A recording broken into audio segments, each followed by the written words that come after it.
जैसे भाषित हो वैसे विचार करता रहे, क्योंकि इस अभ्यास से भेद विज्ञान होता है। फिर आप में अपनत्व मानने के अर्थ स्वरूप का विचार करता रहे, क्योंकि इस अभ्यास से आत्मानुभव की प्राप्ति होती है। मतलब देखो, पूरा पुरुषार्थ का वर्णन आया है, करना क्या है, और वो पुरुषार्थ में मुख्यतः से विचार की बात आई है। और विचार किसका कार्य है? ज्ञान गुण का कार्य है। मतलब समझ रहे, मोक्ष मार्ग में काम किस में करना है? ज्ञान में।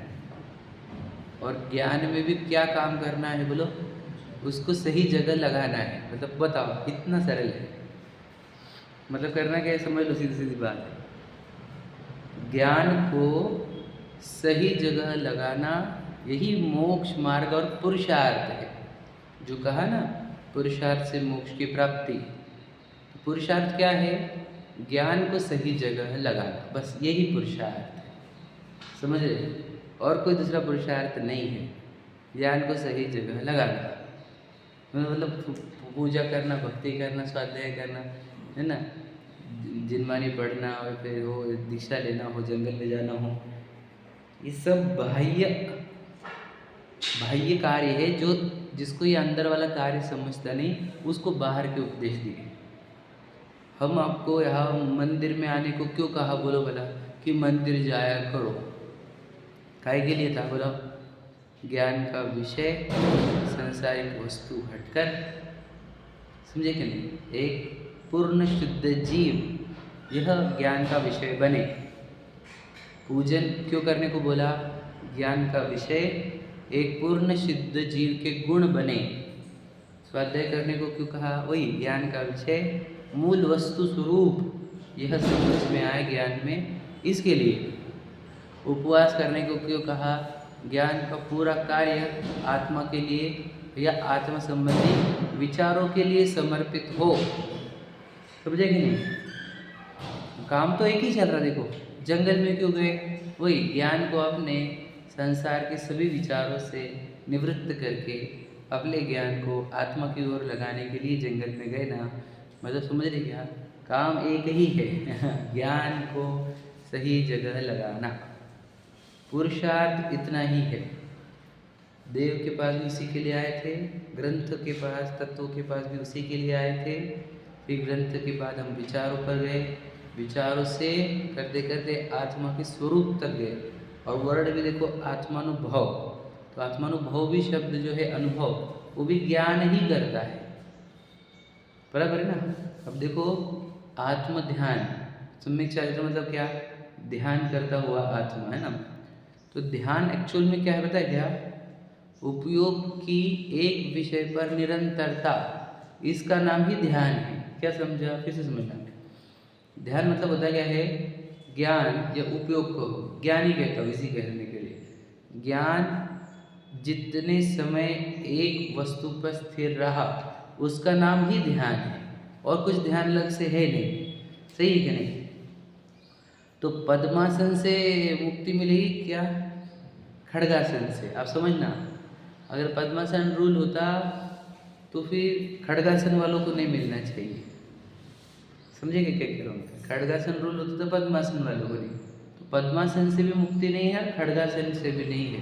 बोलो काय से भी मुक्ति? वो समझ रहे, जो ज्ञान है उसका लक्ष्य निरंतर आत्मा बना रहे, इसका नाम है शुद्ध उपयोग है। और इसी का नाम ध्यान है, और इसी का नाम चारित्र है। देखो, समझे कि नहीं समझे?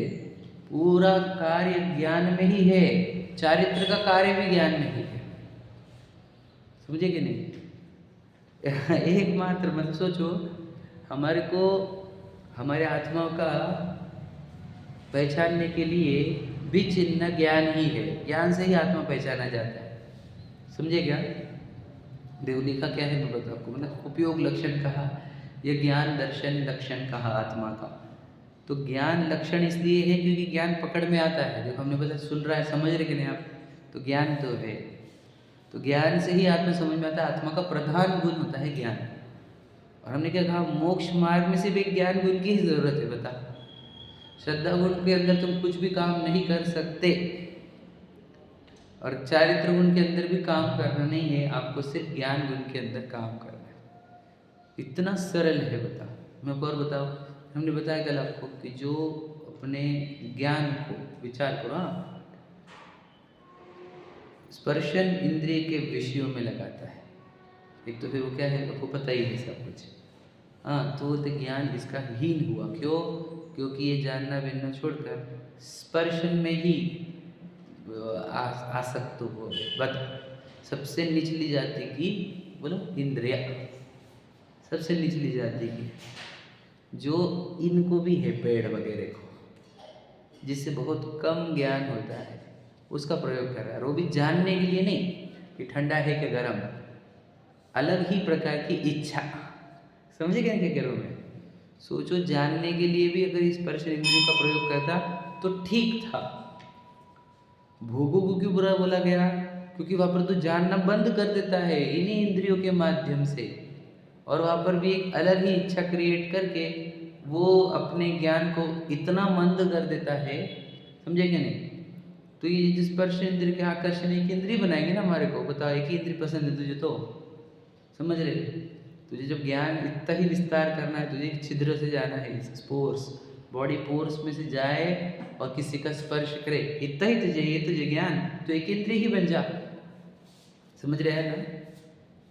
इसलिए क्या कहा, एक इंद्रिय मतलब एक स्पर्शन इंद्रिय का यूज कर रहा है जो मन है इंद्रिय कमजोर, और उसमें भी भोगों के लिए, जानने के लिए नहीं, वो छोड़ता है, रस पर आता है। तो इंद्र ज्ञान को जो भोगों में लगाता है, इसलिए उसको निंदनीय कहा। आपको ध्यान सुनना, स्वर्ग के देव होते हैं वे हिंसा, झूठ, चोरी, कुशील, परिग्रह, ये पांचों पाप नहीं करते। सही है नहीं? समझना, सही है नहीं? और बनते क्या है वो? स्थावर। कहते चे थावर धन धरे। क्या पाप कर लिया, ये प्रश्न है। समझे क्या नहीं? देखो, हिंसा, झूठ, चोरी, कुशील, परिग्रह तो करते नहीं है, करते नरक में जाने चाहिए, है कि नहीं? और वो देव नरक में जाते नहीं है, ये बात समझ में आया आपको? इससे क्लियर कट हो गया कि वे पाप नहीं करते, हिंसा, झूठ, चोरी, कुशील, परिग्रह। फिर वे एक इंद्रिय बने कैसे, थावर बने कैसे, ये बताओ। तो इस थावर कैसे बनते हैं होता क्या? अपना ज्ञान जो है वो इंद्रिय के विषयों में ही रखते हैं ना। वो विषय चाह दावानल दयो, यही लाइन है ना, विषय के अग्नि में। तो ज्ञान का प्रयोग कहाँ कर रहे हैं? इंद्रिय में, और वो भी भोगों में। समझ में आ रही बात? हम सोचो, हम बोले हमारे जीवन में हम कहाँ कुछ कर रहे हैं, कहाँ हिंसा कर रहे हैं, कहाँ झूठ कर रहे हैं, कहाँ चोरी कुशील परिग्रह कर रहे हैं, यही बोलते हैं ना हम भी। पर ज्ञान का प्रयोग भोगों में नहीं चल रहा, नहीं चल रहा क्या? कौन से भोग छोड़ दिए हमने, बताओ? देखने के भोग छोड़े कोई? सुनने के भोग छोड़े, सूंघने के भोग छोड़े, जबान के भोग छोड़े, स्पर्शन के भोग छोड़े। कौन से भोग छोड़े ये बताओ? वो त्याग जो रहता है वो यही रहता है ना, इनके भोग छोड़े जाते हैं, भोग उपभोग परमाण। कौन से भोग छोड़ पा रहे हैं? तो क्या कर रहे हैं हम? हमारे ज्ञान को इंद्रिय द्वार से भोगों की ओर ही लगा रहे हैं और कुछ नहीं कर रहे। सच है कि नहीं? विचार करो आप। तो ये अपने ज्ञान का सबसे बड़ा दुरुपयोग है कि ज्ञान को इंद्रिय द्वार से भोगों में लगाना, पहला पार्ट। दूसरा, ज्ञान को इंद्रिय के द्वार से ज्ञान के लिए लगाना, ये भी दुरुपयोग है। समझेंगे नहीं? वापस समझना। मतलब आंखों के माध्यम से सीखना ही चाहता है, कान के माध्यम से सीखना ही चाहता है, आंखों के माध्यम से नाक या ज़बान स्पर्श कुछ जानना चाहता है, तो भी वो कहते हैं ज्ञान का दुरुपयोग है। क्यों? इससे क्या ज्ञान में प्रॉब्लम है ना? समझते क्या नहीं? ज्ञान ही तो कर रहे हैं, तो कहते हैं नहीं नहीं नहीं, नहीं ज्ञान का दुरुपयोग है ये। क्यों ज्ञान का दुरुपयोग है? क्योंकि ज्ञान को किसी और के ऊपर डिपेंडेंसी क्रिएट कर रहे हो आप। जानोगे इतना सा मंद सा, बराबर है नहीं? ज्ञान को किसी और की जरूरत है ही नहीं, तो ज्ञान इंद्रियों का प्रयोग ज्ञान के लिए करना भी ज्ञान का दोष है। बताओ, आपने सुना होगा ये दादा के है प्रवचन में, मतलब इसमें धर्म के 10 लक्षण में, इंद्रिय सुख तो है ही, इंद्रिय ज्ञान भी है। समझिए? क्यों? इंद्रिय ज्ञान से, वही इंद्रिय का प्रयोग ही है, वो ज्ञान का दुरुपयोग ही है, छिद्रों का यूज करता है पुद्गलों के। समझिए क्या कह रहे हैं? इम्पोर्टेंट बात है। फिर जो अपर लेवल के रहते हैं, याद रखना समझदार, बताओ सबको, वो इंद्रियों का प्रयोग भोगों में तो चाहते ही नहीं है, और वे ज्ञान का भी प्रयोग इंद्रियों से नहीं चाहते। फिर वो अगर कुछ यूज़ करे तो सबसे ब्रांडेड चीज़ यूज़ करते हैं, वो मन है। ज्ञान को मन में लगाकर विचारों से ऐसे भेद ज्ञान प्रकट करते हैं, तत्व सिद्धांत प्रकट करते हैं, और आपापर का ज्ञान प्रकट करते हैं। तो समझदार लोग अपने ज्ञान को मन के माध्यम से आत्मा की ओर लेकर आते हैं। समझ में आया? तो वो ज्ञान का सबसे बड़ा सदुपयोग है मन के माध्यम से आत्मा की ओर लेकर आना। क्लियर हुआ? इतनी बात समझो आप, ये बहुत गजब की बात है।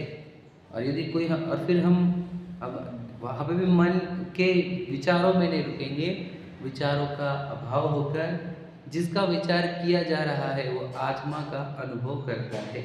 मतलब ये पूरा काम ज्ञान में ही हुआ, पुरुषार्थ ज्ञान में, मोक्ष मार्ग भी ज्ञान में, और ज्ञान के सदुपयोग से ही मोक्ष मार्ग है। ये बात अपन कल कर चुके, मैंने और एक बार रिवाइज करा दिया आपको। मैंने शॉर्ट में बता दिया कि आपको काम सिर्फ ज्ञान में ही करना है, मतलब किधर ही नहीं। मतलब हम तो सिर्फ खुद को चेक करो मैं कैसा हूँ, तो अपना ज्ञान किधर है यही चेक करो बस।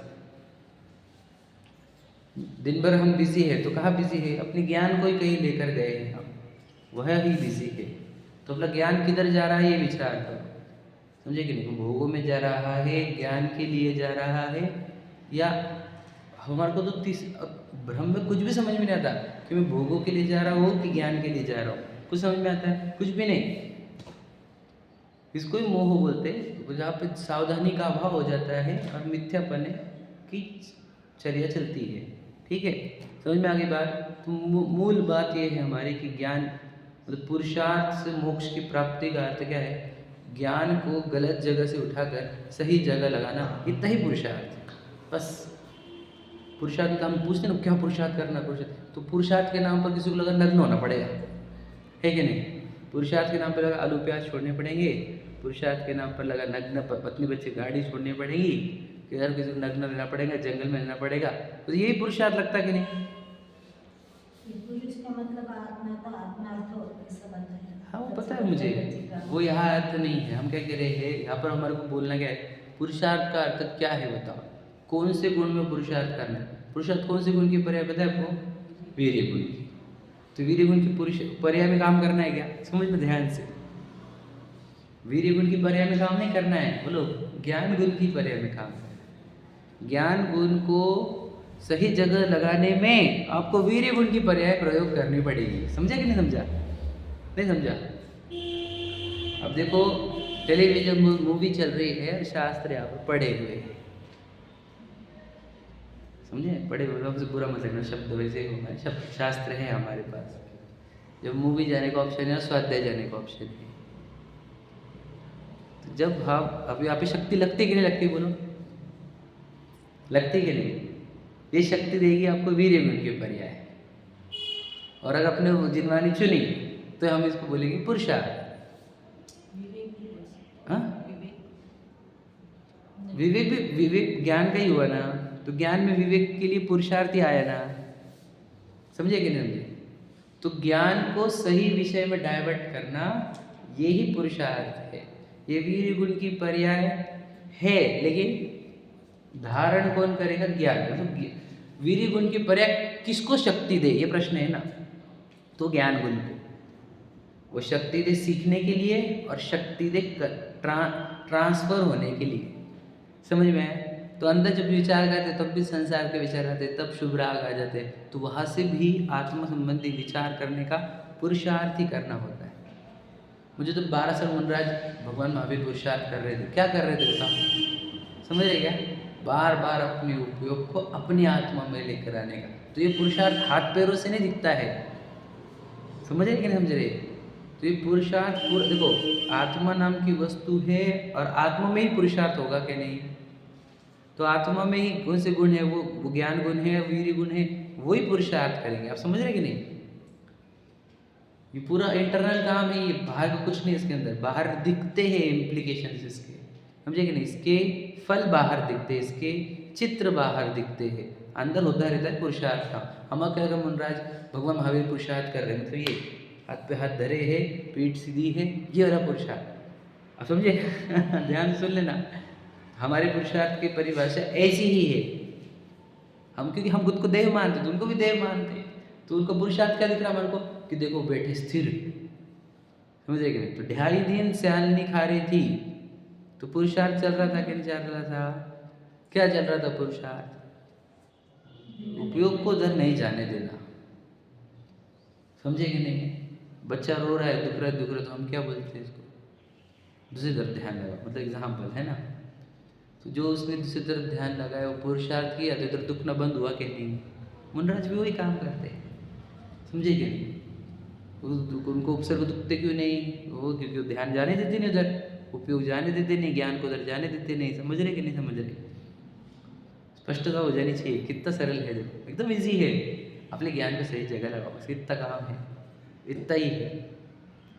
तो यार वो पत्नी बच्चे, वो कल बात हुई थी, मैंने बताया था आखिरी में, वो मजबूरी है तेरी, तो दीक्षा नहीं ले सकता ना, घर में है ना, तो पत्नी बच्चे मजबूरी है, ठीक है। ज्ञान थोड़ा उधर खपता है, उपयोग खपता है हमारा उधर, लेकिन उनके वो है, उनके वो है, उनके वो है, उधर शादी में जाना पड़ेगा, उसकी उसमें जाना पड़ेगा, फालतू बातें कर रहा है एक नंबर की।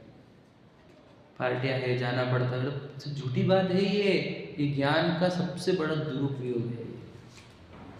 हम पत्नी बच्चों तक, व्यापार तक तो एक टाइम एक्सेप्ट कर लेते थे कि चल तुझे आत्म ध्यान नहीं कर पा रहा है तू, तो यहाँ तक ठीक है तेरा, तो उपयोग खपा ही है, तो उनमें खपा है जिनसे कुछ निमित्त निमित्त संबंध लेकर आए पूर्व जन्म से तू।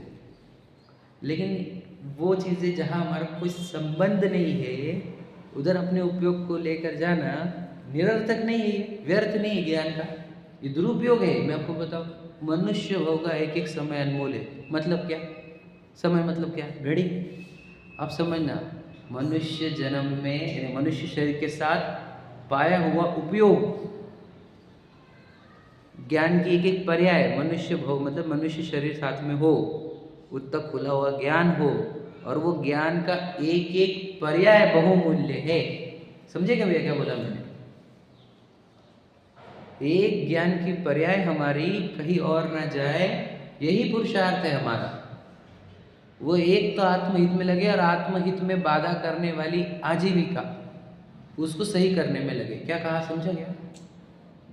बहुत इंपॉर्टेंट बात बोल रहा हूँ, हम समझेंगे भैया। अब आजीविका छोड़ दी हमने को, वो तो पूरा स्टेटस सिंबल हो गया, वो सब बर्बादी है समय की। आत्म ध्यान या आत्म कल्याण में आजीविका बाधा पड़ते ही हो, तो उधर उपयोग लगाए तो चल जाएगा। हमने क्या कहा, हम कितने विद्वानों को भी जानते हैं, मतलब हम टोडरमल जी को देख लो आप, वो भी जो आजीविका है, वो घर में रहेंगे तो पत्नी बच्चे है तो भोजन लगेगा, है ना, तो उसमें उपयोग लगाना उसको बुरा नहीं माना गया है, याद रखना। क्योंकि गृहस्थी में है तो आजीविका, सदा सुखदास जी कितना लिखते हैं, लिखा हुआ है, पढ़ा हूँ कभी आपको। तो उपयोग आजीविका तक खर्च हुआ अलग बात है, वो भी अलग ना। आजीविका बोला मैंने, स्टेटस नहीं बोला, वापस बोलते, ध्यान सुन लेना, जिससे हमारा जीवन यापन हो, तो वहाँ तक खर्च हुआ वो तो ठीक था, याद रखना। मतलब उपयोग को आपने विवेक सहित बाहर जाने दिया है। क्या कहा? विवेक सहित, समझे ना। और अगर जहाँ जरूरी नहीं है वहाँ जा रहा है उपयोग, मतलब विवेकहीन हुए हैं हम। अपना विवेक क्यों नहीं बोल रहा कि यहाँ पर मेरा ज्ञान लगना व्यर्थ है? क्यों नहीं बोल रहा अपना विवेक? समझेगा क्या कह रहा हूँ मैं? अपने इसलिए बोलता हूँ ना, वो कहीं पे सुना था, याद नहीं, लाइन बोलता हूँ कि उपयोग को बहुत, याद रखना, बहुत ध्यान से खर्च करना। ना समझ होते लोग पैसे की उधारपट्टी करते हैं, विवेकी रहते ना, वो कमाते भी थोड़े कम हैं तो वो खर्चते भी विवेक से है, एक एक रुपये को सही जगह खर्चते हैं। और यही उनकी टेक्निक, जो रुपया बचाने की टेक्निक है, वो उपयोग में लगाने की है। आपको रुपया बचाने का, जैसा बाहर काम करते हो, यहाँ पे भी उपयोग हर एक समय का बचाना है हमारे को। हर एक समय का उपयोग खर्च ना हो, इतना ध्यान रखना चाहिए। मैं आपको सच बता रहा हूँ। जैसे एज ज़्यादा हो गई, उसमें तो अपना उपयोग और बचाना चाहिए। क्योंकि यही उपयोग गायब हो जाने का, समझ रहे, यहाँ से मनुष्य पर गई, शोएब गया, सब गया, संगी पंचेंद्रिय तो गया। अगर नहीं प्राप्त किए वापस से तो एक एक रुपया जैसे बचाते हो वैसे एक एक समय अपना उपयोग बचाने का।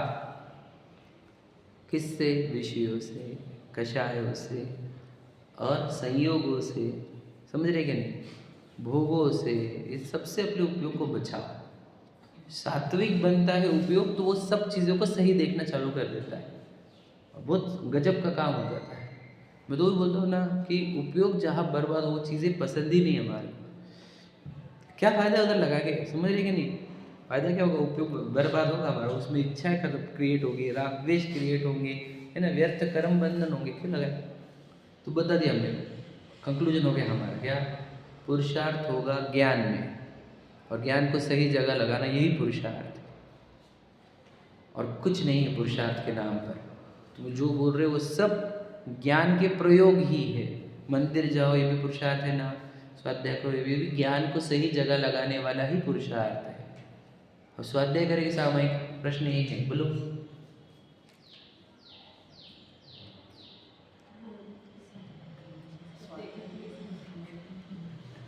अरे अब दो ऑप्शन है आपके पास, स्वाध्याय सामयिक, क्या पुरुषार्थ करें, पुरुषार्थ कौन सा है, आपकी भूमिका का बोलो, आपको समझ में आ गया मुझे आपका क्वेश्चन।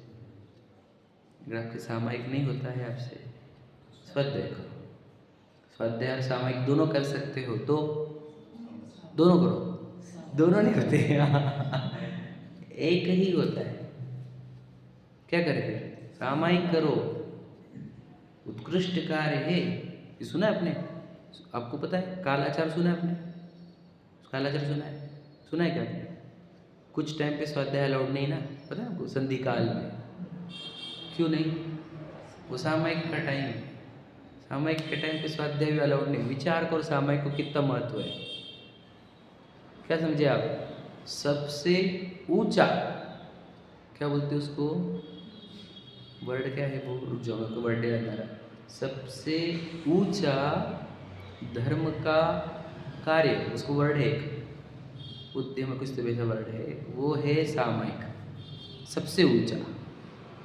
सामयिक में क्या करते हैं हम, उपयोग को आत्मा की ओर लेकर जाने का काम।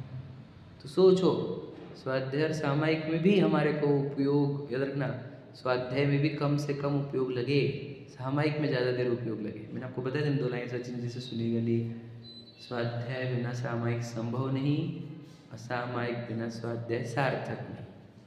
तो स्वाध्याय काहे के लिए किया जाता है, सामयिक के लिए, समझे कि नहीं, स्वाध्याय कर रहे हैं हम, सामयिक नहीं करेंगे तो बता क्या फायदा हो रहा है उसका। उपयोग को हमने तुम्हारे को अच्छा, ये तो काम अच्छा किया आपने कि दुनिया से बचाया, शास्त्र में लगाया, ये तो अच्छा काम है, इसको भी बहुत प्रशंसा की जाती है दुनिया में, और अच्छा काम है एक्चुअल में, लेकिन वहाँ तक ही थोड़ी कार्य है हमारा। हाँ, हमारा कार्य तो उपयोग से अपने ज्ञान को, इधर भगवान है ना इधर कैसे बताएं हम आपको, देखो हमारे को धर्म अभी भी बाहर ही दिखता है, और भगवान भी बाहर ही दिखता है, पता है आपको, धर्म और भगवान पूरा इधर है भगवान जी भी रियल ये, कैसे बताऊँ आपको, सच बता, देखो ज्ञान भी उसमें उत्पन्न होता है, केवल ज्ञान भी उसमें होता है, सुख उसमें उत्पन्न होता है, रियल में तो वस्तु ही भगवान है, मैं विशाल नहीं, जो मैं वस्तु, जो आप वस्तु, वो एक्चुअल में भगवान है, और वो भगवान जी ने अंदर वाला एक्चुअल वाला भगवान प्रकट कर ले, हम उनको भगवान जी बोल रहे हैं, एक्चुअल में तो भगवान इधर ही है, मोक्ष भी इधर है, सुख भी इधर है, धर्म भी इधर है, समझे कि नहीं। और हम इस भगवान जी के पास आकर, शास्त्र पर आकर हम ये सीखना चाह रहे हैं कि भगवान इधर है, तो अपने ज्ञान को सबसे अच्छा विषय कौन सा दे सकते हैं, इधर भगवान, इधर गायक है, तो ज्ञान को अपनी गायक की ओर लेकर आने के लिए तो सब प्रक्रिया है ये। अब भगवान जी की प्रतिमा का भी उपदेश वही है, मुनिराज भी वही कर रहे हैं, अपने ज्ञान को अपने भगवान की ओर लेकर आना, यही महान पुरुषार्थ है, यही एकमात्र पुरुषार्थ है। हम भी तो पुरुषार्थ कर रहे हैं, बहुत पुरुषार्थ कर रहे हैं, हम 30 साल से पुरुषार्थ कर रहे हैं, तो कौन सा पुरुषार्थ कर रहा भाई, पुरुषार्थ तो बहुत कम लगता है इसको कितना लगता है, उपयोग को वहाँ से हटाओ अंदर लगाओ, इतने तो पुरुषार्थ लगता है, तो 30 साल में कौन सा पुरुषार्थ कर रहा है तू, यार भगवान आदिनाथ जी को भी लग गया टाइम, तू वो वाला नहीं कर रहा ना, तू वो वाला थोड़ी कर रहा है, तो कुछ दूसरे कर रहा है समझे क्या नहीं, पुरुषार्थ के नाम पे क्या, मैं मंदिर साफ करता, मैं रोज प्रक्षालन को आता, मैं अलग अलग होंगे, मुझे तो सिखाता सालों से, कितने लोगों को सिखा दिया, समझे क्या, अलग अलग होंगे ये पुरुषार्थ किसी के सबके अलग अलग होंगे, पर बोलना ये मूल पुरुषार्थ आपका ज्ञान को सही जगह लगाने का है। समझ रहे कि नहीं? विवेक जी तो बोलते हैं जो 1 घंटा सामयिक नहीं करता वो मुमुक्षुहीन नहीं, ठीक है, विचार नहीं करता रंगड़ीन। तो ऐसे से लाइन मतलब गजब की सच में। अब तुम विचार ही नहीं करते, तुम करोगे क्या? सिर्फ सुनते सुनते रह जाओगे। बोलना ये आपको तो एकांत में जाना ही होगा, अपने ज्ञान को अपने आत्मा की ओर लेके जाओ। ये पुरुषार्थ, ये एक्चुअल में सामयिक का अभ्यास चालू कर दिया आपने, समझना बाबा आगे बढ़ोगे आप, तो बढ़ोगे आप आगे, नहीं तो यहीं पे बैठे रहोगे तुम सालों तक सुनते हुए। हम भी वैसे ही थे, मैं क्या बताऊँ, जब से हमने एकांत में बैठने चालू किया तब से हमको बहुत आनंद है, सच बता रहे आप। जीवन तब से पलटा है, क्योंकि सब चीज़ें मेरे क्या होता है, बाप कमाई से आप कमाई हो गई जब से हम एकांत में बैठे तब से। नहीं तो सब बाप कमाई थी, वो अभी डर रहता था हमेशा छूट जाने का, अब कोई डर नहीं, समझे कि नहीं? तब बहुत शास्त्र पढ़ते थे, अब बहुत कम पढ़ते हैं, लेकिन जो शास्त्र में है वही पढ़ते हैं समझे क्या? दिन भर वही दिखता है, विचार करने से क्या है बताओ, क्या दिख रहा है? पुद्गल दिख रहा, धर्म धर्म आकाश काल दिख रहे, आसव दिख रहे, बंध दिख रहे, समझे कि नहीं? शास्त्र ही पढ़ रहे हैं, वैसी बात नहीं है। शास्त्र तो इसीलिए था कि लाइफ पढ़ते आए, समझे कि नहीं भैया? शास्त्र का क्या लिखे रहते हैं, लाइफ पढ़ते आना चाहिए। जिसको लाइफ पढ़ते नहीं आती उसके लिए शास्त्र है, और शास्त्र पढ़ के लाइफ पढ़ते आनी चाहिए। लाइफ मतलब पूरी दुनिया क्या चल रही है वो समझ में आना चाहिए। जावानी के ज्ञान सुझे लोकालोक, लोकालोक दिखना चाहिए ना, समझ में आना चाहिए। अगर शास्त्र पढ़ रहे सब दुनिया नहीं समझ में आ रही तो फिर क्या पढ़ रहे शास्त्र? मैं कौन ये नहीं पढ़ता रहा, शरीर कौन है ये नहीं पढ़ते आ रहा, बताओ। तो ये जब एकांत में बैठोगे तो ये पढ़ना चालू होगा, तो दुनिया को देख पाओगे अच्छी नज़र से, सच्ची नज़र से, समझ रहे? तो पुरुषार्थ क्या है, समझ में आ गया? अपने ज्ञान को सही जगह लेकर जाओ, उसको हटाओ दुनिया से, फालतू चीज़ें सब संयोग, वो संयोगों को देख देख कर राग द्वेष उत्पन्न होते हैं। मैं आपको एकदम सिंपल बताऊँ, देखो तुम्हें सुख चाहिए क्या? हाँ सुख चाहिए। सुख कब होंगे? जब राग द्वेष नहीं होंगे, सिंपल फंडा है ये। राग हो गया तो सुख गायब हो जाता है, द्वेष हुआ सुख गायब, क्योंकि राग और द्वेष इच्छा के प्रकार है। इच्छा हुई सुख गायब, एक बार एक इच्छा भी सुख उत्पन्न नहीं होने देती, ये पक्की बात है ना। तो हमें अगर दूर क्या करने, राग द्वेष। अब राग द्वेष दूर कैसे करते हैं, ये प्रक्रिया समझना। आत्म तत्व समझने पर राग द्वेष दूर होते हैं। अभी हमारे को लॉजिक पता है नहीं, हमारा फिर भी सिखाया जा रहा है कि तू आत्मा है, और हम सुनते जा रहे हैं कि मैं आत्मा हूँ, पर ये आत्मा से होगा क्या, ये तो मालूम ही नहीं हमारे को। जैसे ही तुझे पता चलेगा कि मैं आत्मा हूँ, आत्मा पता होने पर देह भिन्न दिखेगी, देह भिन्न दिखने पर समस्त राग द्वेष दूर होने से, इच्छाएं खत्म होने से तुझे बहुत सुख उत्पन्न होगा, अनंत सुख उत्पन्न होगा। ये लॉजिकल सीक्वेंस पता होनी चाहिए कि एक मैं अपने आप को देखूं कि मैं चेतन वस्तु हूँ, मुझे परिपूर्णता का विश्वास हो जाता है, और देह की भिन्नता का भाषित होने से मुझे समस्त इच्छाएं उत्पन्न होना बंद हो जाती है। गरीबी को अमीरी में कन्वर्ट करो, अमीरी को गरीबी में, कुरूपता को सुंदरता में, समझे कि नहीं? अपयश को यश में कन्वर्ट करने वाली समस्त इच्छाएं दूर हो जाती है, और इन इच्छाओं के दूर होने पर मेरे अंदर आनंद की उत्पत्ति होती है, और यही तो आनंद खोज रहे थे हम अनंत काल से। तो ये प्रक्रिया अच्छे से समझो आप। तो अपने ज्ञान को कहाँ लेकर जाने, मैंने क्या बोला, ये राग द्वेष खत्म करने की प्रक्रिया क्या है? खुद को जानो, और खुद को जानने की प्रक्रिया ये जो पढ़ के आए हैं हम, आत्मानुभव जो लिखा है वर्ड, वो अपने आप को जानने की प्रक्रिया है। खुद को जान लो, अपने ज्ञान से अपने आत्म वस्तु को जान लो, खत्म हो जाएगा। बताओ तुमको चाहिए ज्ञान सुख बाय डिफॉल्ट, और ज्ञान सुख आत्मा में से आता है, इतना समझना है बस, और क्या करना है। कहाँ से उत्पन्न होता है? देखो, उत्पाद व ध्रुवयुक्तम सत, सुना है सूत्र आपने? उत्पाद व ध्रुवयुक्तम सत, सत्ता कैसी होती है? उत्पाद व ध्रुवयुक्त है, समझ लीजिए, है ना। तो देखो ज्ञान हर समय उत्पन्न हो रहा है कि नहीं हो रहा, ये बताओ आपको। नष्ट हो रहा है कि नहीं वो, फिर नया ज्ञान उत्पन्न हो रहा है कि नहीं? कितने 1 मिनट में कितने बार होता होगा? अभी तो आधा घंटा के करीब हो गए, तो कितने ज्ञान की पर्याय निकली, पूरी नष्ट हुई, फिर भी एक गायक है, और वस्तु दिख रही नहीं सामने, है कि नहीं वस्तु? उत्पाद व्यय हो रहा कि नहीं? ध्रुव है कि नहीं कोई? सिर्फ सुन लिया हमने बस। देखो उसको, उत्पाद व्यय ध्रुवयुक्तम सत, उत्पाद व्यय ध्रुवयुक्तम सत, निरंतर उत्पाद व्यय है क्या नहीं है? ये उत्पाद व्यय नहीं कर रहा क्या? पर हम उस सूक्ष्मता से नहीं देखते वस्तुओं को, हम बहुत मोटी बुद्धि से देखते हैं। आप देखो ज्ञान की पर्याय अखंड रूप से उत्पन्न होती हुई, अखंड रूप से चलती हुई, जिसमें ये ज्ञान की पर्याय चल रही है, उसका अनुभव करना है, वो आप हो। फिर हम नहीं मानते उसको, कि देह की उत्पाद व ध्रुवता में अपनापन माने कि मैं पतला हो गया, मैं मोटा हो गया, ये तो उत्पाद व द्रव्य है पुद्गलों का। और याद रखना पुद्गल भी मोटा पतला नहीं होता, पुद्गल के परमाणु जमा हो गए होंगे वहाँ पर। और कुछ भी नहीं पता हमारे को, पूरी दुनिया ऐसी जी रही है, मोटा अरे बहुत पतले दिख रहे हैं आप, अरे किसके किसके नहीं यार, समझिए कि नहीं। पूरी दुनिया ब्रह्म में जीते, हम भी ब्रह्म में जीते। बोलना ये अपने ज्ञान को अपनी वस्तु अनुभव करने में लगाओ। मतलब क्या, कहाँ से ज्ञान उत्पन्न हो रहा है, कहाँ से ये ज्ञान की पर्याय कहाँ से आ रही है। तो ये देख अपने ज्ञान को, ज्ञान की पर्याय जहाँ से आ रही है उधर लेकर जाओ। पता अपने ज्ञान को, ज्ञान की पर्याय कहाँ से आ रही है यही पता नहीं। उसको लगता है लाइट से, भैया से, सिखा रहे भैया, जिनवानी से, पता कुछ नहीं पता। हमारे ज्ञान कैसा ज्ञान है हमारा, कुछ पता नहीं। शरीर क्या है वो पता नहीं, मैं कौन हूँ क्या पता नहीं, ज्ञान कहाँ से आता वो पता नहीं। तो अपने ज्ञान को सही जगह लगाओ, यही पुरुषार्थ है। समझदारी इसी में है, समझ में आया। चलो पढ़ता हूँ 2-3 लाइन और, अपन आगे पढ़ते हैं जहाँ तक अपना हो चुका 330 पर, तीसरी लाइन।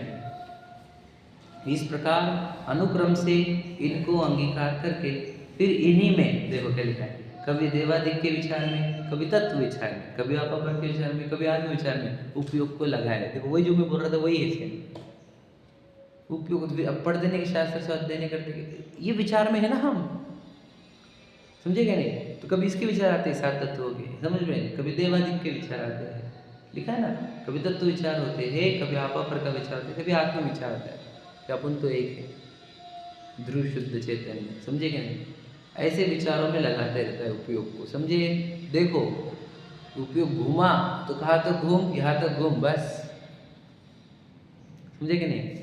नहीं मैं भी बैठ नहीं सकता एक जगह पे, ठीक है, नहीं बैठ सकता क्या, इतने दायरे में घूम सकता है तू, इसके बाहर जाने का नहीं। लक्ष्मण रेखा क्रॉस करी कि रामायण घड़ा समझे क्या नहीं।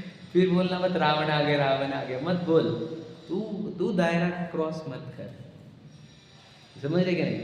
इसलिए अपने उपयोग को हमेशा वो सीता की कहानी दिखाना सिखाना जरूरी नहीं था हमारे लिए। सही बताओ सीमा ने लक्ष्मण रेखा क्रॉस करी, ये कहानी सबको पता है, सबको पता है। तो वो सीमा कौन है, वो सीता कौन सी है, वो लक्ष्मण रेखा कौन है, राम, समझ रहे। वो सिर्फ इशारे थे, कहानियां सिर्फ इशारा होती है, हमेशा याद रखना। कहानियां कभी कभी इशारे समझाने के लिए कहानियां घड़ी भी जाती है, पता है मैंने, जैसे हम दृष्टांत गढ़ाते। तो सीता कौन है, वो मेरा ज्ञान ही है। जब वो अपने चतुष्टय की सीमा उल्लंघता है तो कर्मों के रावण आते हैं, ये रूल है बस, और क्या है। बचाएगा कौन, राम ही बचाएगा, समझे क्या नहीं। वही आत्मराम इधर है, लेकिन सीता किधर जा रही है। अब सीता को क्या जरूरत थी, वो हिरण की, दृष्टांत है हमारे, नहीं वो चमकीला था, मतलब रूप पे हुई ना, रूप मतलब पुद्गल पर, समझ रहे दृष्टांत क्या है। वो दृष्टांत ही बोल रहा है ना, हिरण दिखा मतलब शेप, और स्वर्णिम है सोने का, मतलब वर्ण, पुद्गलों के वर्ण और शेप पर ही तो मूर्छित हुई थी। और चक्कर कितना बड़ा पता है ना आपको, सिर्फ याद रखना, सिर्फ रावण ने अपहरण किया उतना ही नहीं है, बाद में घर से भी निकाला गया, इतना है। काहे का दंड है ये, आप समझे क्या बोल रहा हूँ मैं, कितना बड़ा दंड होता है, समझते आप। अपनी मर्यादा को ओलांडना, पूरे जीवन भर तो राम मिले ही नहीं बाद में, फिर एक बार हिरण को देखा, मिला भी हुआ कुछ टाइम के लिए, फिर निकाल दिया राम ने अयोध्या से। वैसे कठिन काम है। और हम तो रोज हिरण के चक्कर बाहर घूम रहे हैं अपहरण हो रहे। तो मैं आपको बताऊँ हमारी कहानी में तो देखो, अब शब्द ऐसे नहीं बोलने चाहिए, सीता को रावण से ही प्रेम हो गया, बताओ। अब हमारा नहीं वैसे काम, कर्मों से ही प्रेम हो गया हमारे को, कर्म पत्नी बच्चे क्या है ये, गाड़ी बंगले क्या है पता है आपको, वही रावण ने रचे हुए षड्यंत्र है। जैसे सीता के पास लेकर गया वो रावण कि हीरे जवाहरात है ना, सब कुछ सोना चांदी, वो तब के तो बहुत बड़े बड़े रत्न। तो सीता बोली, ये रावण, ये तेरे कंकड़ पत्थर लेकर जा,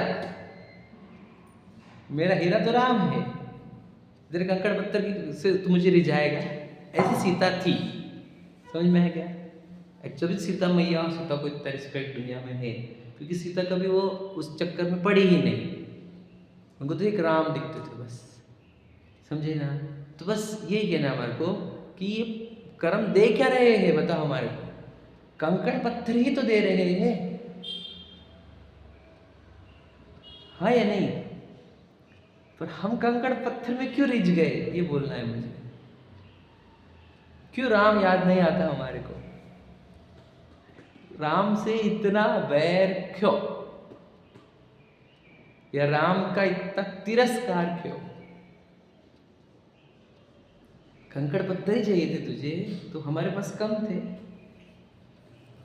पुद्गलों के कंकड़ पत्थर, तुझे गुण ही चाहिए, तो हमारे पास गुण कम थे क्या? अनंत गुण यहाँ भी है ना, अनंत सुख है, अनंत ज्ञान है, पर सीता, संसारी का अर्थ क्या? बस दो प्रकार के जीव थे, संसारी मुक्त। तो संसारी का अर्थ क्या? जो वो रेखा उलांघते हैं वो संसारी। कौन सी रेखा? वो चतुष्टय की, अपने आत्मा के चतुष्टय की जो सीमा उल्लांघते हैं वे संसारी है, और जो अपने चतुष्टय में समा गए वे मुक्त है। और भगवान जी सेम उपदेश दे रहे हैं, जो जो मैं बोल रहा हूँ वही उपदेश है कि नहीं भैया? ये उपदेश है नहीं भगवान जी का, समेटो अपने अंदर। अब डाउट क्या है, देखो मैं आपको बता, अब आपने अच्छे से अभ्यास नहीं किया होगा यदि, तो आत्मा भगवान खुद है, उसमें सब कुछ है, ये बातें यकीन नहीं आती, तो उपयोग लेकर जाके करेंगे क्या, ऐसा डाउट आता है, समझे क्या? कि अंदर जाके करेंगे क्या? अब पाठशाला के बच्चे, हाँ ध्यान सुनना। अब मैं सिखा रहा था 12 भावना का, तो वो बोल रहे थे कि सर वो ऊपर जाके करेंगे क्या हम? बच्चे तो बच्चे, देखो बड़े भी पूछते ही है प्रश्न, तो बच्चे करेंगे क्या? कुछ भी नहीं करने का, कुछ भी नहीं करने का। मैं बोला, जो उनको दृष्टांत दे, तो आपको बता दो।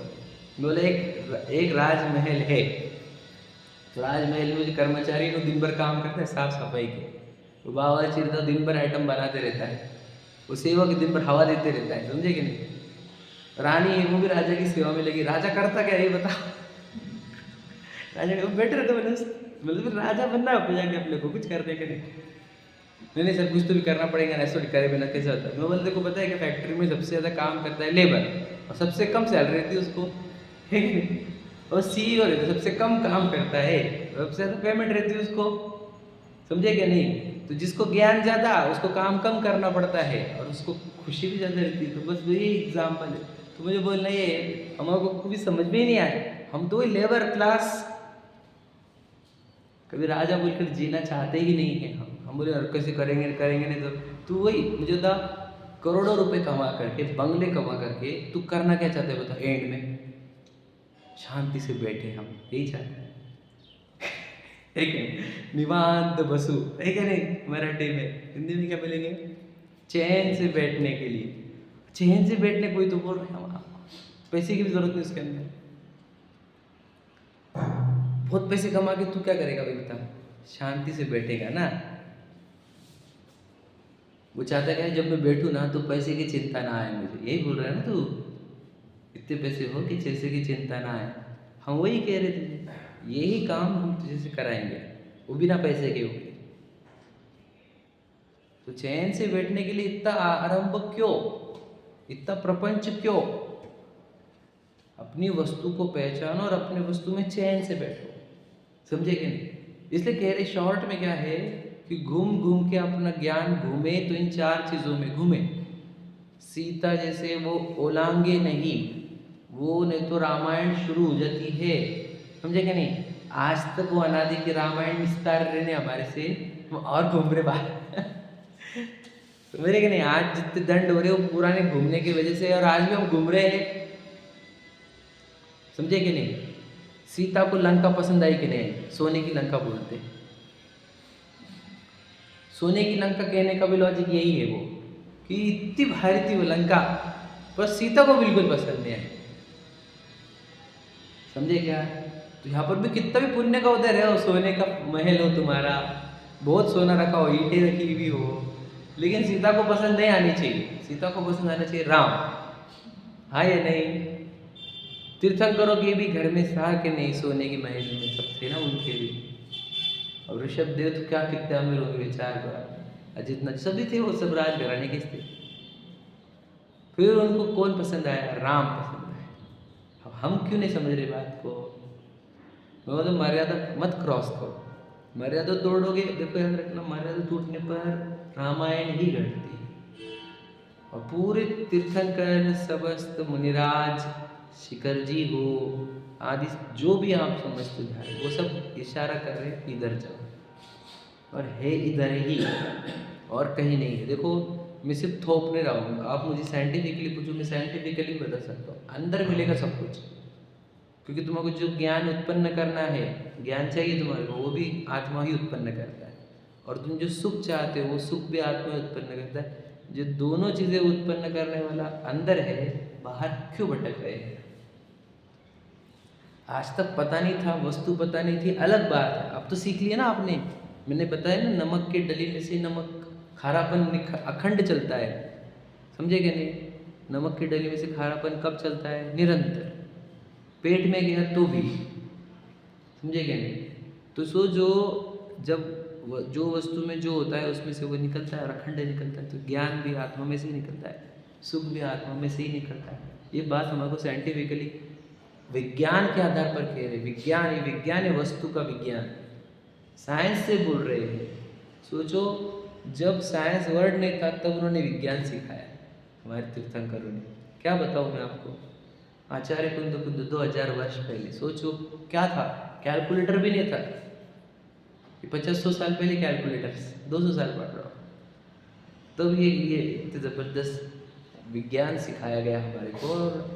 और आज हम कैलकुलेटर के चक्कर में तो ज्ञान हमारा कितना खराब हो रहा है बताओ, मंद हो गया। मोबाइल नंबर भी धन्य हमारे को तो ज्ञान को इतना मंद क्यों कर रहे हैं हम हमारे?